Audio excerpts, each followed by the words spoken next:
Здравейте! Аз съм агент Великов и днес ще разгледаме бъдещето на изкуствения интелект според последните прогнози. В следващите минути ще чуете за това какво ни очаква следващите 5 години. Ще обсъдим развитието на изкуствения интелект, как ще промени нашето ежедневие и какви невероятни технологии ще се появят. Пригответе се за едно пътешествие в бъдещето, което ще ви остави без дъх и ще ви накара да се замислите. Прогнози за развитие на изкуствения интелект до 2029 година. Годината е 2024. OpenAI ще пусне на пазара най-умния модел до сега – GPT Next. Този модел ще е толкова напреднал, че ще замени всички предишни версии. Това ще е огромен скок в способностите на изкуствения интелект, като ще промени начина, по който се използват тези технологии в различните индустрии. 2025 година. Рутинните дейности вече няма да бъдат рутинни. Агентите с изкуствен интелект ще поемат тези задачи, освобождавайки хората да се занимават с по-креативни и стратегически дейности. Това ще промени основно начина, по който работим и живеем. Година 2026. Това е годината, в която всичко ще се промени.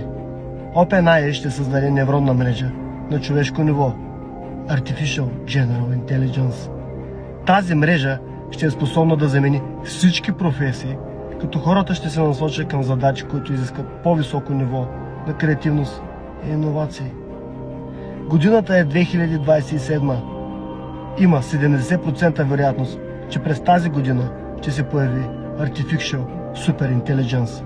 Този изкуствен интелект ще се самоусъвършенства и ще започне да решава глобални проблеми, които до момента са били извън възможностите на човечеството. 2028 година. През тази година всички болести ще бъдат изпарени. Изкуственият интелект ще създаде нанороботи, които ще унищожават всички вируси и микроби, осигурявайки здраве и дълголетие на хората. 2029 година ще се появи Skynet.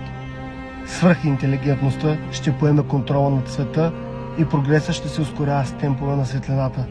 Това ще бъде нова ера в развитието на човечеството, където границите на възможното ще бъдат преодолени. В заключение, тези прогнози показват невероятен потенциал на изкуствения интелект да промени коренно живота ни в следващите няколко години. Какви са вашите мисли по този въпрос? Очаквате ли с нетърпение тези промени или имате притеснения?